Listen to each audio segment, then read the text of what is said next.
السلام علیکم ورحمۃ اللہ وبرکاتہ۔ الحمد للہ وحدہ والصلاة والسلام علی من لا نبی بعدہ۔ فاعوذ باللہ من الشیطان الرجیم، بسم اللہ الرحمن الرحیم۔ یا ایہا الذین آمنوا اطیعوا اللہ واطیعوا الرسول واولی الامر منکم۔ وقال النبی صلی اللہ علیہ وسلم لا يؤمن احدكم حتى تكون هواه تبعا لما جئت به، او كما قال علیہ الصلاۃ والسلام۔ اللہ تعالیٰ نے بے حد کرم کا، شفقت کا، محبت کا، عنایت کا معاملہ کیا۔ جمعہ کی نورانی اور پاکیزہ گھڑیوں میں اپنے پاک بارگاہ میں حاضری کی توفیق عطا فرمائی۔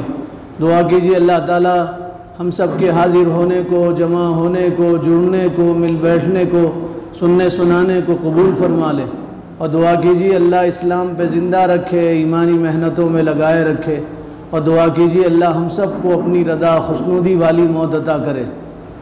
گزشتہ کئی جمعہ سے یہ بات درس کی جاری ہے۔ اللہ تعالیٰ نے قرآن میں تمام مسلمانوں کو یہ حکم دیا کہ تم نبی سے سچی محبت کرو اور نبی سے سچی عقیدت رکھو اور نبی کی پوری پوری اطاعت کرو۔ نبی جو تمہیں دیں اسے قبول کرو، اور نبی جس چیز سے روکیں اس چیز سے رک جاؤ۔ نبی کے نقش قدم پہ چلو اور نبی کے سانچے میں ڈھلو، دنیا بھی تمہاری، آخرت بھی تمہاری۔ اور اگر نبی کی ذات سے تم روگردانی کرو گے اور منہ موڑو گے تو دنیا میں بھی ذلیل ہو جاؤ گے اور آخرت میں بھی بے عزت ہو جاؤ گے۔ اللہ تعالیٰ نے فرمایا تم محمدی بنو اور محمدی رنگ میں رنگو، اور نبی کو اسوہ اور قدوہ بناؤ اور نمونہ بناؤ، اور سچی محبت کرو نبی اکرم صلی اللہ علیہ وسلم سے۔ کیسی محبت کرو؟ جیسے صحابہ نے آپ سے محبت کیا، آسمان کے نیچے زمین کے اوپر صحابہ نے جیسے رسول اللہ سے محبت کیا، ویسے پوری دنیا میں کسی نے کسی سے ایسی محبت نہیں کیا۔ دنیا کے انسانوں میں کسی نے کسی سے ایسی محبت نہیں کیا۔ نہ ماں نے بچوں سے آج تک ایسی محبت کی، نہ بچوں نے اپنی ماں سے ایسی محبت کی، نہ استاد نے شاگرد سے ایسی محبت کی، نہ شاگردوں نے کبھی اپنے استاد سے ایسی محبت کیا، نہ کسی پیر نے اپنے مرید سے ایسی محبت کیا، نہ مریدوں نے اپنے پیر سے کبھی ایسی محبت کیا جیسے صحابہ نے اللہ کے رسول سے محبت کیا تھا۔ اس لیے فرمایا تمہارا ایمان ایسے بنے جیسے صحابہ کا ایمان تھا، تمہاری زندگی ایسے جیسے صحابہ کی زندگی، عشق نبی سے ایسے جیسے صحابہ کا عشق تھا۔ آمنو کما آمن الناس، ایسے ایمان لاؤ جیسے صحابہ نے ایمان لایا۔ علماء نے اس آیت کی تفسیر میں لکھا ہے صحابہ کا ایمان معیار ہے، صحابہ کا ایمان نمونہ ہے، صحابہ کی ہر چیز تمہارے لیے اسوہ اور قدوہ ہے۔ اس لیے فرمایا اصحابی کالنجوم بأیہم اقتدیتم اہتدیتم، صحابہ تمہارے لیے مقتدا ہیں، صحابہ ستاروں کے مانند ہیں، جس کی بھی اقتدا کرو گے ہدایت پا جاؤ گے۔ تو اللہ نے فرمایا صحابہ جیسا عشق ہو۔ اور صحابہ کیسی محبت کرتے تھے نبی اکرم صلی اللہ علیہ وسلم سے، اور کیسا عشق تھا۔ غزوہ احد کا میدان ہے اور موقع ہے، اور رسول اللہ صلی اللہ علیہ وسلم دشمنوں کے مقابل میں ہیں۔ ایک صحابی ابو طلحہ آگے آئے، حضور سے کہنے لگے اللہ کے نبی آپ میرے پیچھے کھڑے رہ جائیے۔ حضور نے فرمایا ابو طلحہ کس وجہ سے؟ کہا اللہ کے نبی دشمن آپ کو مارنا چاہیں گے، وہ تیر پہلے میرے جسم پہ آئے گا، میں زخم کھاؤں گا، میرے جسم سے خون نکلے گا اور میرا ہاتھ ضائع ہوگا اور میں پہلے شہید ہو جاؤں گا۔ آنے والی تکلیف کو پہلے میں اپنے جسم پہ لوں گا۔ اے اللہ کے نبی میں آپ کی حفاظت میں آگے رہوں گا، اور میں آپ کے آگے کھڑا رہوں گا اور آپ کو پیچھے کھڑا کروں گا۔ حضرت ابو طلحہ نے حضور کو پیچھے کھڑا کیا۔ کیسی محبت تھی، اپنی جان سے زیادہ محبت۔ تکلیف پہنچے مجھے منظور ہے، میرے جسم میں تیر گھس جائے منظور ہے، جسم تیر سے زخمی ہو جائے منظور ہے، آپ صلی اللہ علیہ وسلم کو تکلیف پہنچے منظور نہیں، حضور کو خراش آ جائے منظور نہیں۔ حضرت ابو طلحہ آگے تھے، اور حضرت ابو طلحہ نے تیر اپنے جسم پہ لیا، آپ کی پیٹھ زخمی ہوئی، پیٹ زخمی ہوا، کوئی تیر آتا آپ کے ہاتھ میں لگ جاتا۔ جب جنگ ختم ہوئی تو رسول اللہ صلی اللہ علیہ وسلم نے دیکھا حضرت طلحہ کا ہاتھ کٹ گیا تھا، حضرت طلحہ کا ہاتھ تیروں سے کٹ گیا تھا، سینہ زخموں سے چھنی ہو گیا تھا، پیٹھ پہ حضرت طلحہ کے تیر لگے تھے، اور حضرت طلحہ نڈھال ہو کے زمین پہ گرے تھے، اور حضور حضرت طلحہ سے جنگ کے دوران فرماتے فدا کا ابی و امی ارمی ابو طلحہ، فدا کا ابی و امی، ابو طلحہ تیر برساؤ، میرے ماں باپ تم پہ قربان ہو جائیں۔ کون کس سے کہہ رہا ہے؟ اللہ کے نبی، خدا کے حبیب، امام الانبیاء حضرت طلحہ سے کہہ رہے ہیں میرے ماں باپ تم پہ قربان ہو جائے، تم تیر چلاؤ۔ جب جنگ ختم ہوئی تو حضرت طلحہ کا ہاتھ کٹا ہوا تھا، جسم سے خون بہہ رہا تھا۔ حضور نے حضرت طلحہ کے جسم کو اپنے گود میں لیا، آسمان کی طرف دیکھ کے کہا پروردگار تیرے نبی کی محبت میں طلحہ نے اپنا یہ حال کیا، تیرے نبی کی محبت میں طلحہ نے اپنا یہ حال کیا، طلحہ کا ہاتھ کٹ گیا ہے اور جسم زخموں سے چور ہے، یا اللہ تو طلحہ کی حفاظت فرمانا۔ نبی کی محبت میں انہوں نے اپنا پورا جسم چھلنی کر دیا، نبی کی محبت میں اپنا ہاتھ کاٹ دیا۔ اس کو کہتے ہیں سچا عشق اور سچی محبت۔ ہم جیسی محبت، ہماری محبتیں زبانوں پہ، ہماری محبتیں ظاہر میں، ہماری محبتیں نعروں میں، ہماری محبت دل میں نہیں ہے، عمل میں نہیں ہے، ہماری محبت اطاعت میں نہیں ہے، ہماری محبت رسول اللہ کو اسوہ بنانے اور قدوہ بنانے میں نہیں۔ اسی جنگ میں ایک صحابی آئے، ان کا نام تھا قتادہ بن نعمان رضی اللہ تعالیٰ عنہ۔ حضور صلی اللہ علیہ وسلم کے پاس آئے جنگ ختم ہونے کے بعد، اپنے آنکھ کا ڈلہ لے کے آئے، آنکھ کا ڈلہ لے کے آئے، فرمایا اللہ کے نبی یہ آنکھ کا ڈلہ ہے۔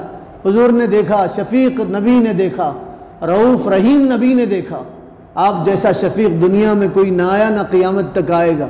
اللہ رب العالمین ہے، اللہ رحمان اور رحیم ہے، آپ رحمت للعالمین ہیں، آپ رؤوف رحیم نبی ہیں۔ آپ جیسا پیار کسی نے کسی کو نہیں دیا۔ آپ کو اپنی امت سے جو محبت تھی وہ ماں کو اپنے بچے سے محبت نہیں۔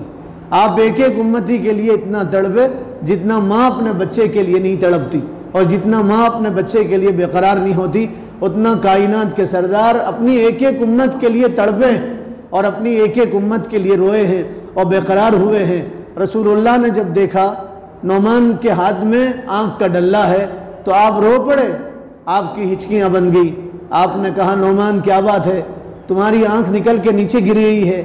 تو حضرت نعمان رونے لگے، اور حضرت نعمان نے کہا اے اللہ کے نبی یہ آپ کی محبت میں ہوا ہے۔ کہا اللہ کے نبی یہ آپ کی محبت میں ہوا ہے۔ حضور نے فرمایا نعمان یہ میری محبت میں کیسے ہوا؟ میرا بولنا آسان ہے، آپ کا سننا آسان ہے، لیکن جس کی آنکھ میں تیر لگا ہوگا اور آنکھ کا ڈلہ نکل کے نیچے گرا ہوگا اس پہ کیا گزرتی ہوگی؟ ہماری آنکھ آ جائے سر میں درد ہوتا ہے، بدن میں درد ہوتا ہے، نیند نہیں آتی۔ جس کو آنکھ آتی ہے کوئی دوسرا اس کو دیکھتا ہے اس کو درد ہوتا ہے۔ اب جس کی آنکھ کا ڈلہ نیچے نکل کے گرا ہے تو اندازہ لگا اس کو کتنی تکلیف ہوتی ہوگی اور کتنا درد ہوتا ہوگا اور کتنی کڑن ہوتی ہوگی اور کتنی الجھن ہوتی ہوگی۔ آنکھ کا ڈلہ زندہ ہے، نیچے نکل کے گرا ہے۔ حضور نے آنکھ کا ڈلہ لیا، پوچھا نعمان یہ کیسے ہوا؟ تو حضرت نعمان نے کہا اللہ کے نبی جنگ گرم تھی، زوروں پہ تھی، دشمن آپ کو مارنا چاہتے تھے، تو میں نے اپنا چہرہ آپ کے چہرے کے سامنے کیا، مجھے زخم لگے منظور، تیر لگے مجھے منظور، میرا پورا چہرہ بگڑ جائے مجھے منظور، میں شہید ہو جاؤں مجھے منظور، میں جان دے دوں مجھے منظور، لیکن آپ کے جسم اتھر پہ خراش آ جائے مجھے منظور نہیں۔ یہ سچے عاشق ہوتے ہیں، خود کڑ جاتے ہیں لیکن محبوب پہ آنچ آنے نہیں دیتے، خود جل جاتے ہیں محبوب پہ حرف آنے نہیں دیتے۔ حضرت نعمان نے کہا اللہ کے نبی دشمن آپ کو مارنا چاہتا تھا، جب تیر مارنا چاہتا تھا تو میں اپنا چہرہ آپ کے چہرے کے سامنے کر دیتا تھا، کوئی تیر آتا میرے رخسار میں لگ جاتا، کوئی تیر آتا میرے دانتوں میں لگ جاتا، کوئی تیر آتا میرے سر میں لگ جاتا۔ دشمن نے نشانہ بنایا اور ایک تیر مارا اور تیر چھوڑا، وہ تیر اڑتا ہوا آیا اور میری آنکھ میں لگا اور آنکھ کا ڈلہ نیچے نکل کے گر گیا۔ اے اللہ کے نبی میری آنکھ تو ضائع ہو گئی۔ حضور بے قرار ہو گئے، آپ بے چین ہو گئے، آپ نے وہ آنکھ کا ڈلہ اپنے ہاتھ میں لیا، وہ ہاتھ جس کی قسم اللہ نے قرآن میں کھایا، اللہ تعالیٰ نے اس ہاتھ کی قسم قرآن میں کھایا، وہ ہاتھ جس کے اشارے سے چاند کے 2 ٹکڑے ہو گئے، رسول اللہ نے اس ہاتھ میں وہ آنکھ کا ڈلہ لیا اور حضرت نعمان کی آنکھ میں ڈالا اور ڈال کے آسمان کی طرف دیکھا اور دیکھ کے فرمایا یا اللہ تیرے نبی کی محبت میں نعمان کی آنکھ ضائع ہو گئی ہے، یا اللہ تیرا حبیب تجھ سے مانگتا ہے اور دعا کرتا ہے نعمان کی آنکھ کو اچھا کر دے، اور پہلے سے زیادہ اچھا کر دے اور نعمان کی آنکھ کی خرابی کو دور فرما دے۔ حضور کی محبت میں آنکھ ضائع ہو گئی تھی، حضور نے اپنے دستے ہاتھ سے، اپنے دستے شفقت سے اور اپنے دستے محترم سے، اپنے دستے شفقت سے وہ آنکھ کا ڈلہ ان کی آنکھ میں لگایا تھا۔ حضرت نعمان فرماتے زندگی میں دوسری آنکھ خراب ہوئی، وہ آنکھ خراب نہیں ہوئی جو حضور نے اپنے ہاتھ سے لگایا تھا۔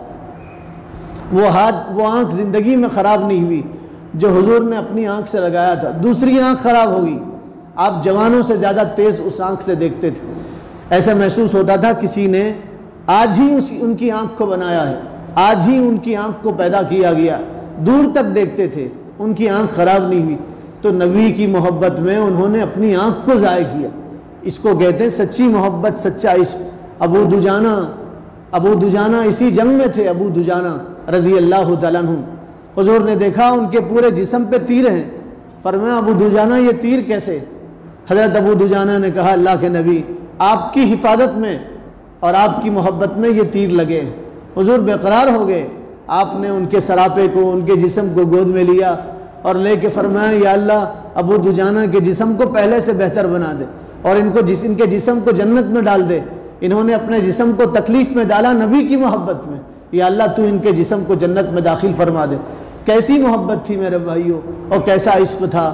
دنیا میں آج تک کسی نے کسی سے ایسی محبت نہیں کیا، دنیا ایسی محبت کی مثال پیش نہیں کر سکتی۔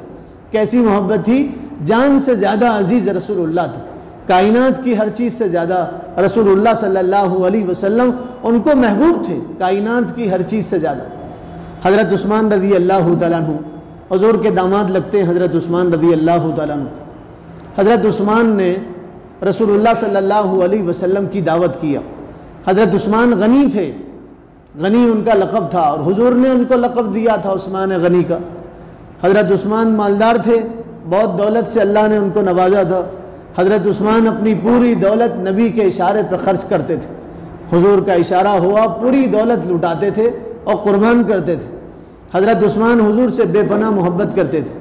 حضرت عثمان آئے اور آ کے کہنے لگے اللہ کے نبی میں آپ کی دعوت کرنا چاہتا ہوں، میں چاہتا ہوں آپ کے قدم مبارک ہمارے گھر میں پڑیں، آپ ہمارے گھر تشریف لائیں، ہمارے گھر میں بیٹھیں، ہمارے دسترخوان پہ بیٹھیں، آپ مہمان ہو ہمارے، عثمان آپ کا میزبان ہو، عثمان آپ سے بہت محبت کرتا ہے، اللہ کے نبی دعوت قبول کر لیجیے۔ حضور نے فرمایا عثمان دعوت کب کرو گے؟ حضرت عثمان نے فرمایا اللہ کے نبی آپ جب چاہیں گے دعوت ہوگی، آپ کی مرضی کے مطابق دعوت ہوگی، آپ کی منشا کے مطابق دعوت ہوگی، آپ جب چاہیں گے عثمان دعوت کرے گا۔ حضور نے فرمایا عثمان 3 دن کے بعد ہم تمہارے گھر آئیں گے، 3 دن کے بعد۔ اتنا سننا تھا، حضرت عثمان محبت میں ڈوب گئے، سرشار ہو گئے۔ حضرت عثمان جھومنے لگے، اسی محبت میں، اسی شوق میں اپنے گھر گئے، گھر کے گھر والوں کو جمع کیا، بچوں کو سامنے بٹھایا، بٹھا کے کہا بیٹے تمہیں معلوم 3 دن کے بعد ہمارے گھر کون آنے والے ہیں؟ پھر خود ہی فرمایا 3 دن کے بعد اللہ کے حبیب ہمارے گھر آنے والے، خدا کے رسول ہمارے گھر آنے والے ہیں، خدا کے لاڈلے امام الانبیاء سید المرسلین خاتم النبیین ہمارے گھر آنے والے ہیں۔ بچوں سے کہا دیکھو اللہ کے حبیب آئیں، میزبانی میں کوئی کسر نہیں ہونی چاہیے۔ بیویوں سے کہا، اپنی بیویوں سے کہا دیکھو اللہ کے نبی آنے والے، گھر میں کوئی چیز کی کمی نہ ہو۔ حضور نے ہماری دعوت قبول کیا۔ 3 دن پورا گھرانہ محبت میں ڈوبا ہوا تھا، گھر کا بچہ محبت میں ڈوبا ہوا تھا، بیوی محبت میں ڈوبی ہوئی، عثمان محبت میں ڈوبے ہوئے، گھر کا ذرہ محبت میں ڈوبا ہوا، انتظار کر رہے وہ گھڑیاں کب ختم ہوگی، کب رسول اللہ ہمارے گھر آئیں گے، کب وہ گھڑیاں ختم ہوں گی اور کب رسول اللہ ہمارے گھر تشریف لائیں گے۔ خدا کر کے 3 دن ہو گئے، رسول اللہ صلی اللہ علیہ وسلم حضرت عثمان کے گھر تشریف لائے۔ حضرت عثمان کبھی حضور کو دیکھتے، کبھی اپنے گھر کو دیکھتے، یوں کہتے اللہ کے نبی کیسا مبارک گھر، جس گھر میں آپ تشریف لا رہے ہیں، وہ گھرانہ کیسا مبارک جس گھر میں آپ تشریف لا رہے ہیں۔ حضور کو لے کے اندر آئے۔ حضرت عثمان جب حضور کے پیچھے چلتے تھے تو حضور کے قدموں پہ اپنے قدم رکھتے تھے اور گنتی گنتے تھے، عربی میں گنتے تھے، 1 2 3 4 5 6 7 8 9 10۔ 1 2 3 4 5 6 7 8 9 10۔ حضور نے فرمایا عثمان جب بھی میں کوئی قدم اٹھاتا تھا تو اس پہ تم اپنا قدم رکھتے تھے، اور تم گنتی گنتے تھے، وجہ کیا ہے؟ حضرت عثمان نے کہا اللہ کے نبی جب آپ واپس ہوں گے تو میں اس کا جواب دوں گا۔ حضرت عثمان نے حضور کی میزبانی کیا، جو میسر آیا حضور کے سامنے رکھ دیا، حضور نے پیٹ بھر کے کھایا، حضرت عثمان نے کھایا، گھر والوں نے کھایا، حضرت علی بھی دعوت میں تھے، حضرت علی نے کھایا۔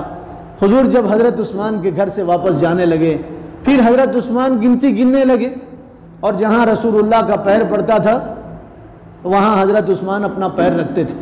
کیسی محبت تھی، حضور کے پیر پہ اپنا پیر رکھتے تھے، حضور کی محبت میں کہ جہاں رسول اللہ کا پیر پڑے وہاں میرا پیر پڑے، یہ محبت تھی۔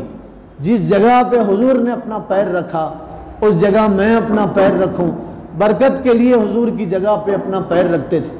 اور جب رسول اللہ واپس آئے تو حضور نے فرمایا عثمان تم گنتی کیوں گنتے تھے، گنتی کیوں گنتے تھے؟ تو حضرت عثمان نے کہا اللہ کے نبی میں نے ارادہ کیا تھا، عزم کیا تھا، اور میں نے منت مانا تھا کہ جب آپ میرے قدم جائیں گے اور واپس آئیں گے تو جتنے قدم آپ کے میرے گھر کی طرف اٹھیں گے اور جتنے قدموں سے چل کے آپ میرے گھر سے جائیں گے میں ہر ایک قدم پہ ایک غلام آزاد کرنا چاہتا ہوں، ہر قدم پہ ایک غلام آزاد کرنا چاہتا ہوں، اور میں نے اب ارادہ کر لیا تو میں اتنے غلام آزاد کروں گا محبت میں۔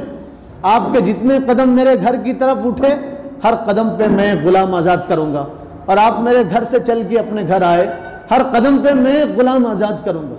کیسی محبت تھی حضرت عثمان کو کائنات کے سردار سے، اللہ کے رسول سے۔ ہم اس واقعے کی روشنی میں آئینے میں اپنی زندگیوں کو ٹٹولیں اور اپنا سراپا دیکھیں، کیا ہم بھی رسول اللہ سے اتنی محبت کرتے ہیں جیسے حضرت عثمان نے حضور سے محبت کیا؟ اس دعوت میں حضرت علی بھی تھے، حضور کے دوسرے داماد۔ گھر آئے، چہرہ سگڑا ہوا تھا، آنکھوں میں آنسوؤں کی نمی تھی، آنسو بہہ رہے تھے۔ آپ کی اطاعت گزار بیوی، جنت کی عورتوں کی سردارن، حسنین کی اماں جان، رسول اللہ کی لاڈلی بیٹی حضرت فاطمہ نے اپنے شوہر کو دیکھا، دیکھ کے پہچان لیا، سمجھ گئی کہ آج میرے شوہر پریشان ہیں، آج میرے شوہر کو کچھ پریشانی آ گئی اور اداسی آ گئی۔ پوچھا علی کیا بات ہے، تم کچھ پریشان نظر آ رہے ہو؟ اطاعت گزار بیویاں شوہر کے چہرے کو دیکھ کے جان لیتی ہیں کہ میرے شوہر کچھ پریشان ہے۔ آج کی ماڈرن بیوی شوہر کو پریشان دیکھ کے پھر پریشان کرتی ہے، یہ چاہتی ہے میرا شوہر جتنا پریشان رہے گا وہ میرے اتنے قریب آئے گا۔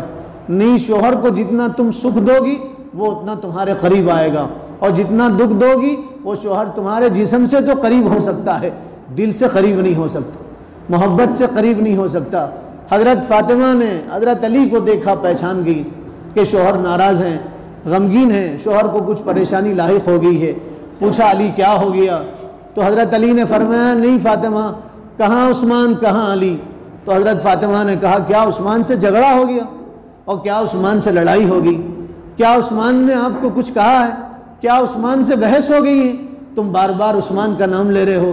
تو حضرت علی نے کہا نہیں عثمان تو بڑے رحیم ہیں، شفیق ہیں، عثمان تو بڑے نرم دل ہیں، عثمان تو خوب خرچ کرنے والے ہیں، سخی ہیں، عثمان کی حیا سے تو فرشتوں کو حیا آتی ہے، عثمان تو بہت شرمیلے ہیں، عثمان سے کوئی جھگڑا نہیں ہوا۔ پھر پوچھا کیا ہوا، تم بار بار عثمان کا نام لے رہے ہو؟ تو حضرت علی نے فرمایا نہیں، آج عثمان نے اللہ کے نبی کو اپنے گھر بلایا، دعوت کی، عجیب دعوت کی، پتہ نہیں فاطمہ کب ہم حضور کو اپنے گھر بلائیں گے، کب ہم اللہ کے نبی کی دعوت کریں گے۔ تو حضرت فاطمہ بھی رو پڑی، کہنے لگی علی دعوت کریں گے۔ حضرت علی کہنے لگے ہم مزدور ہیں، حضرت علی مزدوری کرتے تھے۔ حضور نے اپنی بیٹی ایک مزدور کو دے کے قیامت تک کے لوگوں کو بتایا، داماد ظاہر میں پھٹے کپڑے پہنے، چھوپڑے میں رہتا ہو، اس کے پاس دولت نہ ہو، لیکن اخلاق اگر اس کے پاس ہے، کردار کی دولت اس کے پاس ہے، تو تم اپنی بیٹی میں شرم محسوس مت کرو، تمہاری بیٹی دنیا میں جنت کے مزے لے گی۔ حضرت علی کے پاس کچھ نہیں تھا، مزدوری کرتے تھے، مزدور تھے، مزدوری کرتے تھے، نوکری کرتے تھے۔ تو حضرت فاطمہ نے کہا علی دعوت کرو۔ حضرت علی نے کہا ہم مزدور ہیں، مزدوری ملتی ہے تو روزہ ہوتا ہے، مزدوری ملتی ہے تو روزی ہوتی ہے، گھر میں کھانا آتا ہے، اور مزدوری نہیں ملتی تو روزہ ہو جاتا ہے۔ جس دن مزدوری نہیں ملتی اس دن ہمارا روزہ ہو جاتا ہے، ہم تو مزدور آدمی ہیں۔ حضرت فاطمہ نے کہا علی دعوت دینا ہمارا کام ہے، کھلانا تو اللہ کا کام ہے۔ اللہ نے قرآن میں فرمایا روزی تو اللہ دیتے ہیں، علی تم جا کے دعوت دے دو، روزی تو اللہ دیں گے۔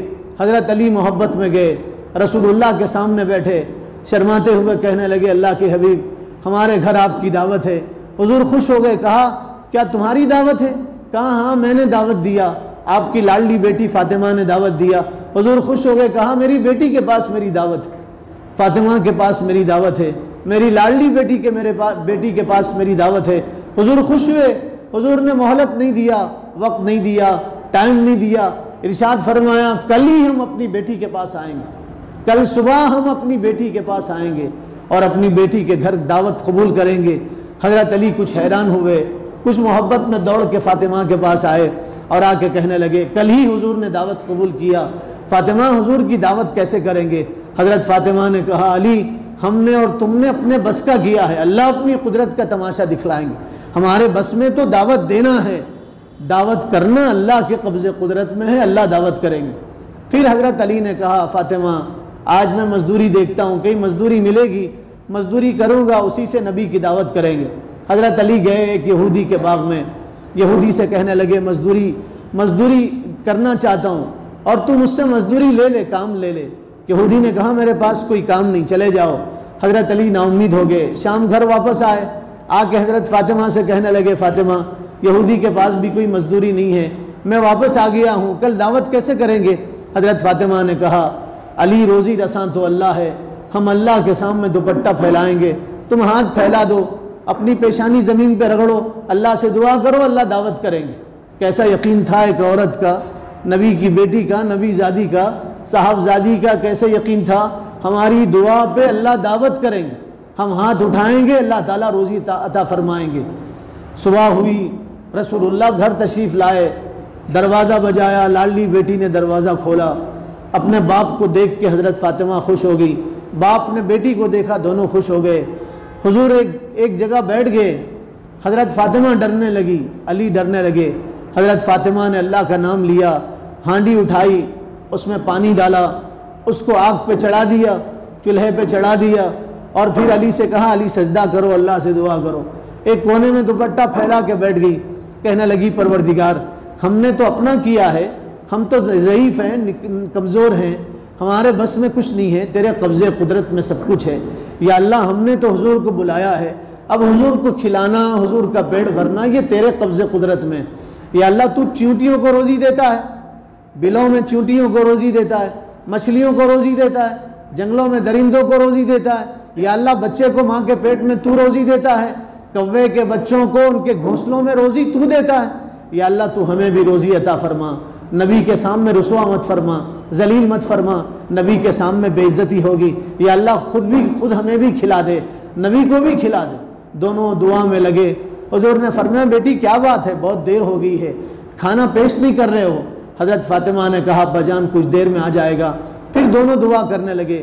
جب بہت دیر ہو گئی تو رسول اللہ خود ہانڈی کے پاس آئے، آپ نے بسم اللہ کہا، ہانڈی سے کپڑا نکالا تو خوشبو آ رہی تھی اور پورے گھر میں خوشبو پھیل گئی، اور اپنی بیٹی سے کہنے لگے فاطمہ یہ خوشبو آ رہی ہے، کھانا تو پک گیا ہے، تم دیر کیوں کر رہی ہو، کھانا نکالو۔ حضرت فاطمہ دوڑ کے آئی، حضرت علی دوڑ کے آئے، دونوں نے دیکھا تو ہانڈی بھری ہے اور اندر سے ایسی خوشبو آ رہی ہے، آج تک انہوں نے ایسی خوشبو نہیں سونگا۔ حضور نے فرمایا دسترخوان لگا دو، دسترخوان لگا دیا گیا۔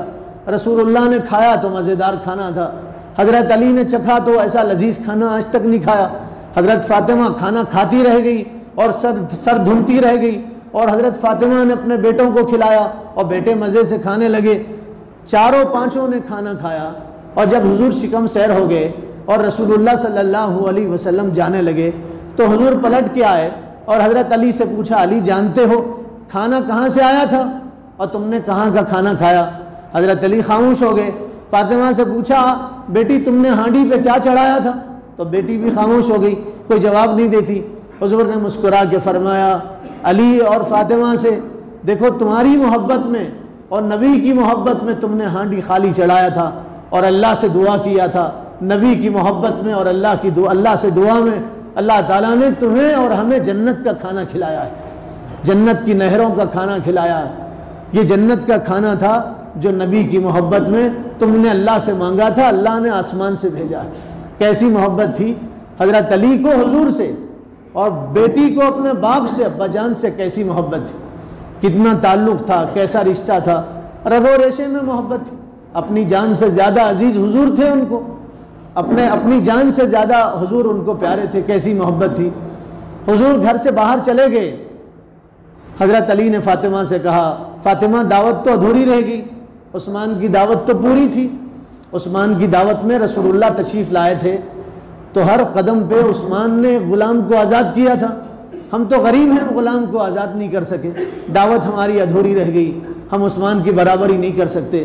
رسول اللہ پلٹ کے واپس آئے اور آ کے فرمایا علی تم کچھ کہہ رہے تھے. حضرت علی نے کہا اللہ کے نبی ہماری دعوت نامکمل تھی، ادھوری تھی. حضور نے فرمایا نہیں علی خوش ہو جاؤ، ابھی جبرائیل میرے پاس آئے اور جبرائیل نے کہا علی اور فاطمہ کو خوشخبری سنا دو، عثمان نے میرے ایک قدم پہ ایک غلام آزاد کیا ہے. فرمایا جبرائیل نے کہا علی اور فاطمہ کو خوشخبری سنا دو، میں تمہارے گھر کی طرف چل کے آیا، ہر قدم پہ اللہ تعالیٰ نے جہنم سے ایک امتی کو آزاد کرا دیا. ہر قدم پہ ہر قدم پہ میرے ہر چلنے کے ایک قدم پہ جہنم سے ایک غلام کو اللہ تعالیٰ نے آزاد کرایا. یہ تھی محبت، ان کے رگ و ریشے میں محبت تھی. سچے دل سے رسول اللہ سے پیار کرتے تھے. ہمارے جیسی زبانی جمع خرچ نہیں تھا ان کے پاس، زبانی دعوے نہیں تھے ان کے پاس. محبت کس کو کہتے ہیں؟ چلے تو پتہ چلے نبی کا غلام، بیٹھے تو پتہ چلے نبی کا غلام، لیٹے تو پتہ چلے نبی کا غلام ہے، کام کرے تو پتہ چلے یہ نبی کا غلام ہے، معاملات کرے تو پتہ چلے یہ نبی کا عاشق. ایک صاحب ہندوستان سے انہوں نے ایک کتاب لکھی ہندوستان سے امریکہ گئے، وہاں ایک گوری لڑکی سے انہوں نے شادی کیا، اس کو اسلام سمجھایا، دین سکھایا، مسلمان بنایا، پکا مسلمان بنایا. وہ پکی مسلمان بنی اور دیندار بنی. کچھ دنوں کے بعد وہ اپنی انگریز بیوی کو لے کے، گوری چمڑی والی بیوی کو لے کے ہندوستان آئے اور ان کی بیوی ان کے گھر والوں کے ساتھ رہنے لگی. کچھ دن کے بعد ان کی بیوی نے شوہر سے شکایت کیا اور یہ کہا میں تو نان مسلم تھی، تم نے تو مسلمان بنایا، میں تو مسلمان نہیں تھی، کرسچن تھی، میں تو عیسائی تھی، تم نے مجھے مسلمان بنایا، کلمہ پڑھایا، پورا دین مجھے سکھایا، نماز سکھایا، شریعت سکھائی، سنت سکھایا، دین سکھایا. تم اپنے گھر والوں کو آج تک دین کیوں نہیں سکھا سکے؟ کہ تمہارے گھر والے اب تک بے دین ہیں، تم ان کو دین کیوں نہیں سکھا سکے؟ انہوں نے کہا یہ کیسے بے دین ہے؟ کہا یہ بے دین ہے، اذان کی آواز سن کے مسجد میں نہیں جاتے، اذان کی آواز سن کے مسجد میں نہیں جاتے، یہ بے دین ہے، سنت پہ عمل نہیں کرتے، بے دین ہے. تم نے مجھے ڈھیر ساری کتابیں تحفے میں دیا، کتابوں میں جو دین ہے وہ ان کی زندگی میں نہیں، کاش تم ان کو بھی دیندار بنا دیتے. شوہر رونے لگا اور کہنے لگا یہ تو پیدائشی مسلمان ہیں لیکن ان کی زندگیوں میں نبی کی محبت نہیں ہے اور دین نہیں. تو ہم کیسی محبت کر رہے ہیں رسول اللہ سے؟ نہ ہمارا سر بتاتا ہم نبی کے غلام ہیں، نہ ہمارا چہرہ بتاتا نبی کے غلام ہیں، نہ ہمارا جسم بتاتا ہم نبی کے غلام ہیں، نہ ہماری مسکراہٹ بتاتی، نہ ہمارا سلوک بتاتا، نہ ہمارا برتاؤ بتاتا کہ ہم نبی کے غلام ہیں. قرآن سے ہٹ کے زندگیاں گزار رہے ہیں. سورہ فاتحہ سے سورہ ناس تک کوئی ایک آیت عملی طور پہ ہماری زندگی میں نہیں. 6666 آیتیں قرآن کی، ایک آیت بھی کسی مسلمان کی زندگی میں عملی طور پہ نہیں. پھر رونا رو رہے کہ دن نہیں بدلتے، مسلمانوں کو عزت نہیں ملتی، کافر دندنا رہے. کیسے نہیں دندناتے؟ کافر کیسے نہیں غلبہ پاتے؟ اللہ نے قرآن میں فرمایا تم ہی غالب رہو گے اگر تم سچے مومن ہو.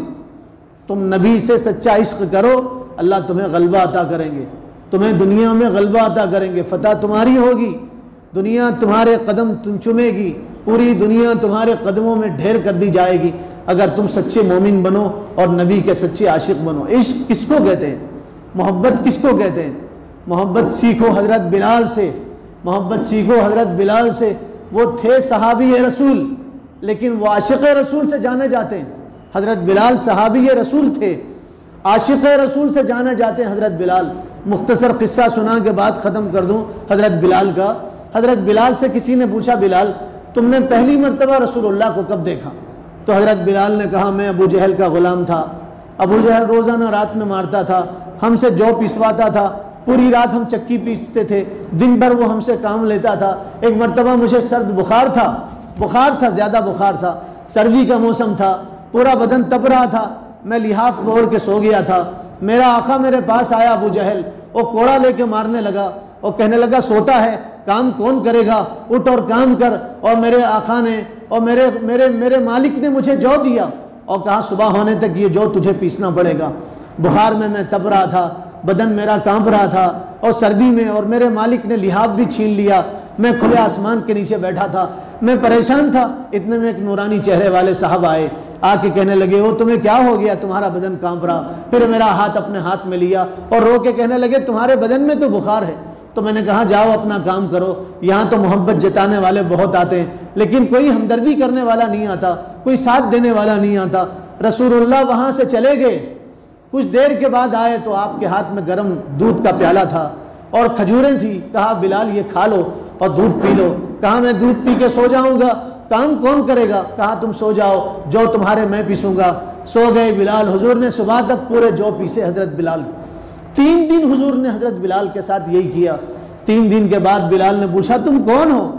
ماں ایسی محبت نہیں کرتی، تم ایسی محبت کر رہے ہو۔ حضور نے فرمایا لوگ مجھے محمد کہتے ہیں، میں اللہ کا رسول ہوں۔ حضرت بلال قدموں میں گر گئے، کلمہ پڑھ کے مسلمان ہو گئے، حضور کے کردار کو دیکھ کے کلمہ پڑھ کے مسلمان ہو گئے۔ جب تک رسول اللہ تھے حضرت بلال مدینے میں اذان دیتے تھے، حضور دنیا سے پردہ فرما گئے، بلال اذان دینا چھوڑ دیے۔ اذان اس لیے نہیں دیتے تھے، جب بھی اشہد ان محمد رسول اللہ کہتے تھے تو چیخ مارتے تھے، حضور کا نام آ جاتا تھا زبان پہ، حضور یاد آتے تھے، اذان نہیں دیکھ سکتے تھے، اس لیے حضرت بلال ملک شام چلے گئے تھے۔ 2 مرتبہ حضور کے بعد آپ نے اذان دی، 2 مرتبہ۔ ایک مرتبہ جب فلسطین فتح ہوا، حضرت عمر کے زمانے میں فلسطین فتح ہوا، اس وقت پہلی اذان فلسطین میں حضرت بلال نے دی، اور اس کے بعد حضرت بلال سو رہے تھے، حضور نے خواب میں آ کے کہا بلال یہ کیسی محبت ہے، کتنے دن ہو گیا تم ہمارے پاس نہیں آتے، کتنے دن ہو گیا، اس کو محبت کہتے ہیں، آؤ مدینہ آؤ، ہمارے روزے پہ آؤ۔ حضرت بلال نیند سے بیدار ہوئے، اسی وقت گھوڑے کو ایڑ لگایا، مدینہ چلے گئے۔ جب آپ مدینہ گئے، نماز کا وقت ہوا تو لوگوں نے کہا بلال اذان دو۔ حضرت بلال کہنے لگے میں اذان نہیں دے سکتا، میں برداشت نہیں کر سکتا۔ لوگوں نے اصرار کیا، آپ نے انکار کیا۔ حسنین آئے، نواسے، حضور کے نواسے آئے، ہاتھ پکڑ کے کہنے لگے بلال ہم حضور کے زمانے کی اذان سننا چاہتے ہیں۔ نواسوں کا اصرار تھا، انکار نہیں کر سکے، اذان دینے لگے۔ پورا مدینہ سمٹ کے آیا، مرد مسجد کے اندر تھے، عورتیں چہرہ چھپا کے مسجد کے باہر کھڑی تھی، سب رو رہے تھے، حضور کا زمانہ یاد آ گیا تھا۔ حضرت بلال نے اذان مکمل کیا، سب کی ہچکیاں بن گئی۔ ایک بچے نے چیخ کے کہا بلال تو آ گئے ہیں، اللہ کے نبی کب آئیں گے؟ بلال اب تو آ گئے، اللہ کے نبی کب آئیں گے؟ پھر پورا مدینہ محبت سے رونے لگا، حضور کی جدائی کے غم میں رونے لگا۔ یہ ہے محبت۔ محبت زبانی جمع خرچ کا نام نہیں۔ محبت کس کو کہتے ہیں؟ اس کے لیے اگلی جمعہ کا انتظار کیجئے۔ اللہ تعالیٰ عمل کی توفیق عطا فرما دے۔